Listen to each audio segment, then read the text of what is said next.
Ceci représente uniquement mon point de vue et non un conseil d'investissement. Comme d'habitude, je me réserve le droit de me tromper.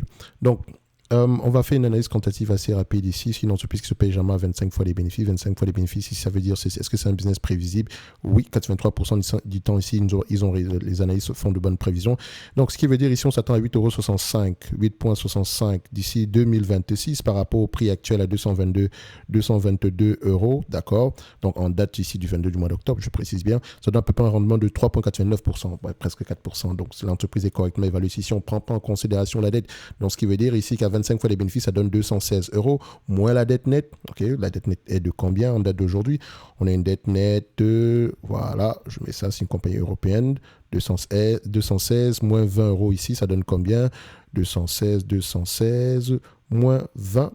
On a à peu près un prix aux alentours de 196 euros l'action. Donc l'entreprise est correctement évaluée, ça prend en considération une légère croissance ici, mais voilà, c'est juste correct. Donc, est-ce qu'elle a les moyens de continuer à payer ce dividende-ci? Oui, il y a de grandes chances qu'il continue à croître parce que, rappelez-vous, on était à presque 4% ici en prenant en considération les bénéfices nets attendus en 2026. Quand on prend en considération ici les bénéfices actuels, ça représente à peu près 2,97%. Donc, on se rend compte ici qu'on verse à peu près 1,78 en date d'aujourd'hui. Donc, il y a de grandes chances que ça continue également à croître. Est-ce que c'est une compagnie qui mérite d'avoir une place dans n'importe quel watchlist? Je dirais oui. Donc, ce que je vais faire ici, je prends, comment elle s'appelle encore cette compagnie-là? Essilor.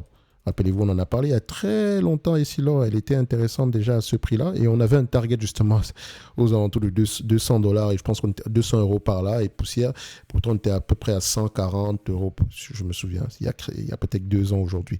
Donc, je vais la rajouter dans la watchlist ici si elle n'est pas déjà présente. Elle est présente ici. Donc, c'est le segment Healthcare Equipment and Supply, dont on va parler également en termes d'analyse sectorielle dans quelques semaines. Donc, je viens ici, je prends la watchlist. Healthcare and Supply. Donc, je vais les mettre ici par industrie. OK. Plus simple. Collapse All. OK. Et Healthcare and Supply. Voilà. Equipment. C'est un secteur que moi, j'aime bien. Vous voyez, il est dans le secteur de la santé, littéralement. Donc, on aime bien ça. Donc, vous avez les Carl Zeiss ici, très bonne entreprise, qui pourrait même d'ailleurs le maître vasculaire, et entreprise également intéressante. Solventum n'était pas mal également. Align Technology, notamment. Vous avez entendu comment elle s'appelle? Smite Direct Club a fait faillite dernièrement. Allez-y voir la relation entre les deux. Vous allez comprendre pourquoi est-ce que je fais référence à cette compagnie-là. Vous avez également donc Essilor ici. On a un target à peu près à combien? 196 euros. Donc je viens là, je le marque à 196 euros. 196.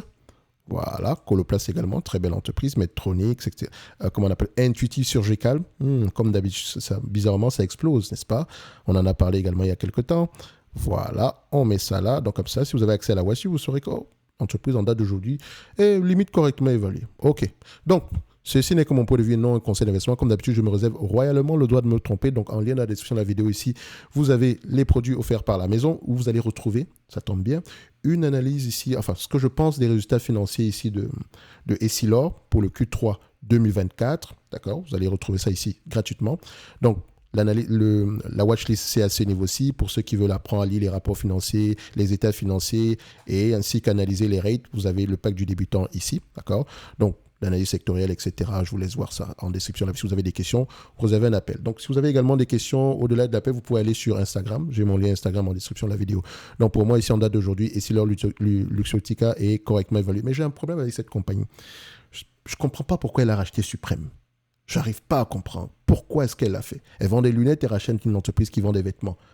Ça n'a pas de sens. Même si vous regardez bien, comment est-ce qu'elle a fait pour repositionner Ray-Ban? C'est une très belle histoire. Allez-y, regardez ça en profondeur. Merci, au revoir.